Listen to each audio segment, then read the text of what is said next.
go back and do anything different, if you could go back to day one, is there any advice that you would give yourselves, or would you just let things play out as they have? Raise more money. One thing, this might have not have been day one, but was certainly something we thought about in the business planning stage, is we talked about beer distribution or outside sales. If I could go back, I would maybe just say, just forget about it. Not lean as hard into it as we did the initial days. Lean as hard into it, because it's good. The margins are small for the work that goes into it. It is nice as like a little calling card. If someone has us in another bar, they say, well, we're Scratchtown, then they'll look into us and maybe come out here. Mm-hmm. But I thought that was going to be a lot larger part of what quote unquote success looked like for us. And like Caleb said, you kind of start to look back and redefine what you think success is. And it's not necessarily, like I said earlier, being in every gas station or having a tap handle at every bar. Right. Multiple locations across the state, which we have nothing but mad respect for the breweries in the state that have chosen to do that. Our specific, how we look at it through our lens. So, that would be one of the main things. And that stretched us financially to the point where when COVID hit, we had to make some serious changes.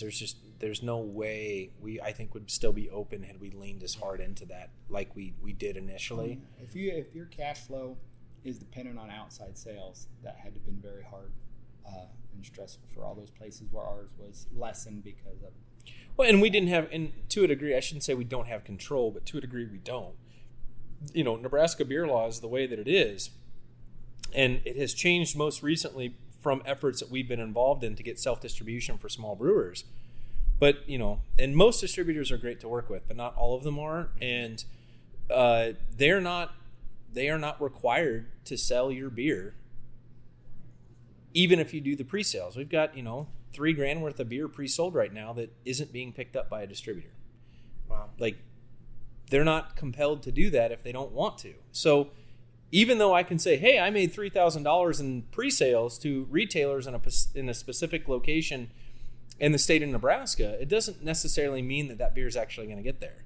And that is something that's almost entirely out of our hands that is really, really, really hard for me as a business owner to accept, because it comes with broken commitments that you make to people that are out of your hands. And that's not a space I want to be involved in.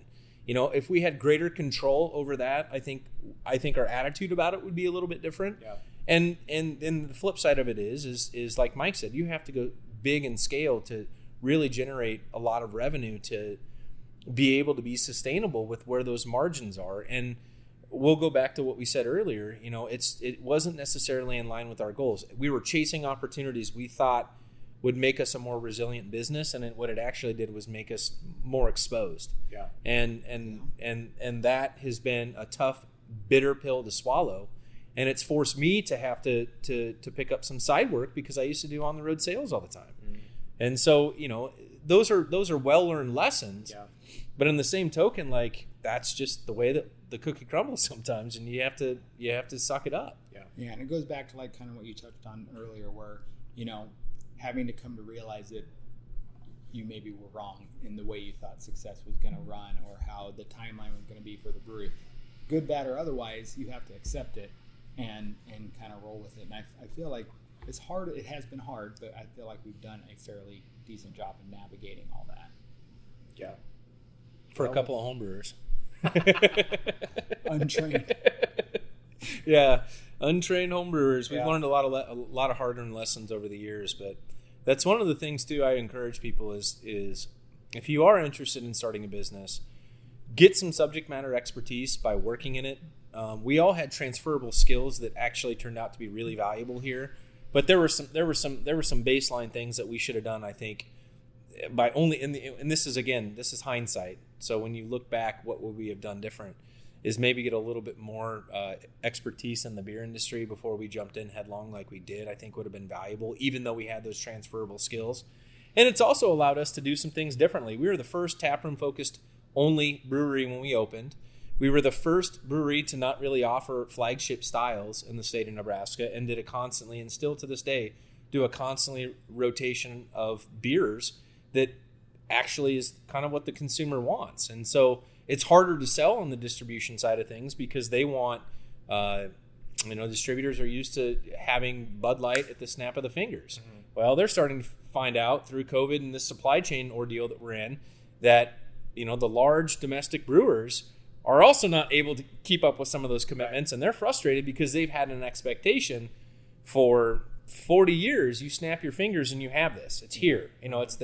It's almost like the Amazonification of our consumer tendencies. Yeah. Whereas we're intentionally hard to find sometimes. We are intentionally inefficient, which sometimes I think makes people scratch their head.